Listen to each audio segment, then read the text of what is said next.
It's funny sometimes how we look to something to save us, a no-till drill to make life easier, but sometimes that new technology, that new piece of equipment is not going to be the best way.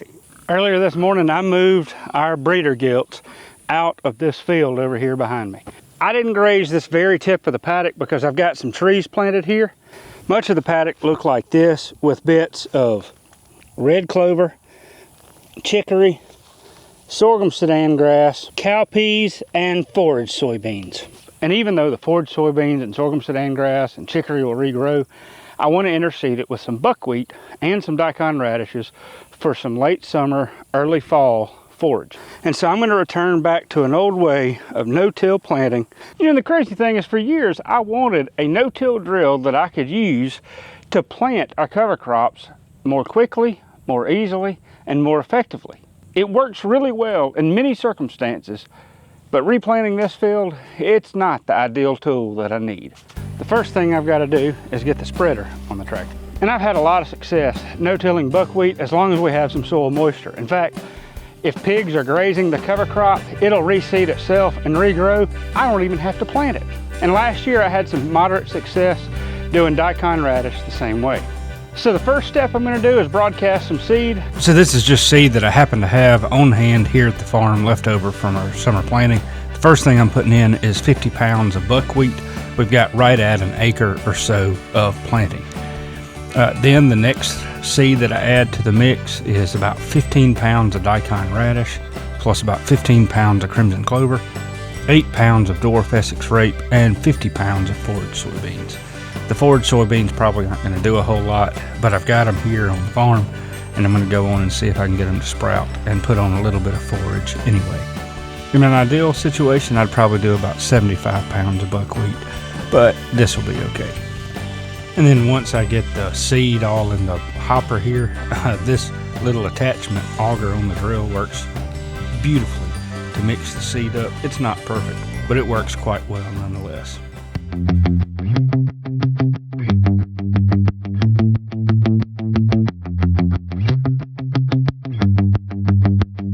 So I got the seed in. Now I'm going to go put this fertilizer out.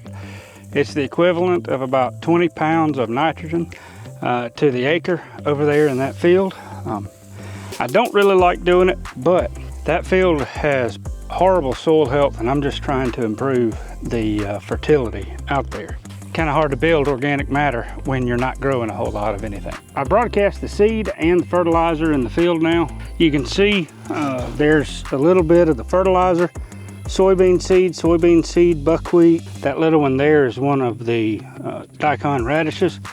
And of course there's some crimson clover. Now I'm going to go through and mow this entire 1 acre field. This sorghum sudan grass, you can see the forage soybeans there that the pigs have grazed and it's regrowing. There's also just some random grasses. And then there are other weeds like cypress weeds. That's a cypress weed right there. There's some cowpeas, stalks of sunflowers. But all of this material, I want to mow it down. If I go on and mow these crops, many of them will regrow. The sorghum sudan grass will regrow and perform really well. And the material that's mown will become a mulch that helps build soil life, helps feed soil, but most importantly, if I mow it the right way, it'll form a mulch over these seeds so that when it rains or when we irrigate, it'll help hold more soil moisture on the seeds, just like if we were putting them in the ground. The catch is, what are we going to mow that field with? And the obvious answer at first may seem like this 135 horsepower tractor with a 15-foot batwing bush hog. I can set this so that it's mowing just right off the ground. 2, maybe 3 passes up and down that field will have that field mown in less than 15 or 20 minutes. The problem with a bush hog or rotary cutter though is that it doesn't leave mulch scattered evenly over the ground. I could also use the zero-turn lawnmower. I do use it underneath the fence rows, but the zero-turn is more of a precision machine. It's not going to do the best of job. I can blow the material so that away from the fence, and if I mow it just right, I'll get more even coverage than I would with a bush hog, and it'll chop it up finer.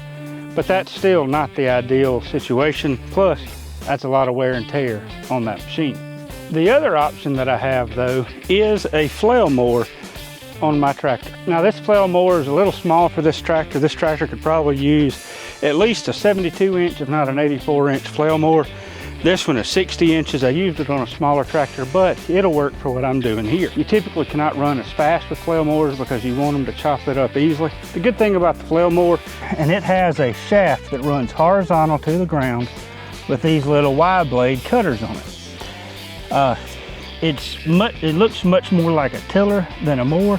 So rather than blades that are running parallel to the ground, these blades run perpendicular to the ground and cut the grass up. It runs at really high RPMs, and because of that, it chops up the material very, very fine.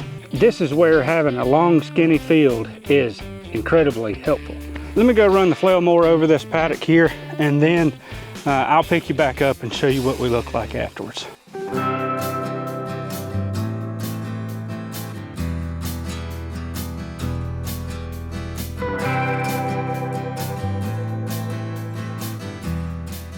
I was going a little fast on this flail mower.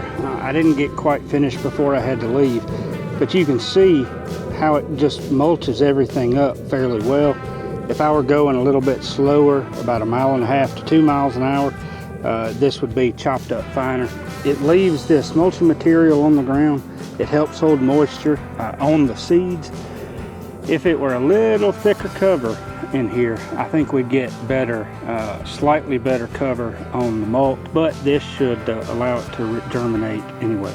So I'm gonna have to finish this in the morning. I've only got about 15 to 20 minutes left of mowing to do. The next morning when I came out to mow the field, I made one pass with the flail mower, and unfortunately, the pin came out, and the short of a long story is I ended up with a broken shaft, not a PTO shaft, but the drive shaft that comes out of the gearbox.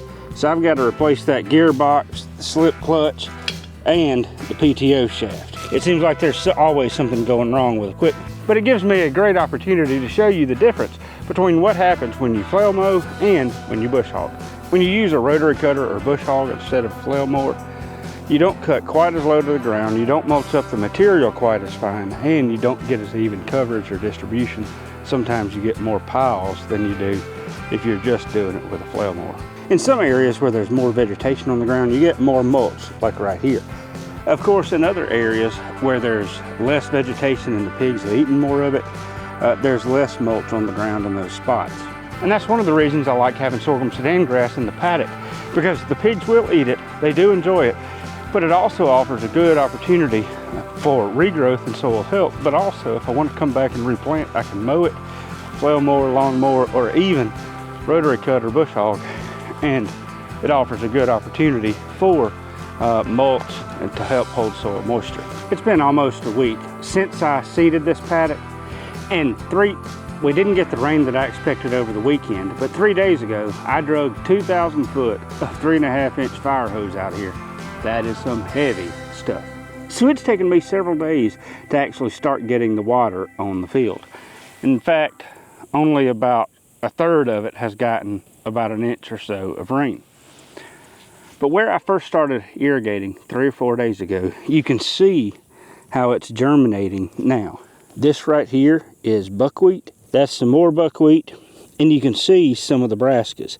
Now it's a little too early for me to tell what kind of brassica that is. We should have a good bit of buckwheat forage available for the pigs to graze on, but if we wait 70 days, the pigs will have buckwheat forage and buckwheat seed, along with some brassicas and other things they can graze on as well. In fact, this is our first full year growing cover crops in them. If I were to use the no-till drill out here, it would not actually put the seeds in the ground the way I wanted them to. The ground's just too hard when it's this dry with that drill. And to soften up the ground enough before planting for the seeds to penetrate into the ground, I'd have to irrigate it a lot more. It'd take a lot more time and use a lot more water. And I'm here to tell you, the irrigation setup that I have is convenient, it's nice, but it is not but it is a lot of work, and I've got to be around on the farm to manage it all the time. No-till planting with a flail mower and buckwheat and daikon radish and some of these other crops, that is an effective way, especially when you can flail mow a paddock that's already got a mulch layer on it.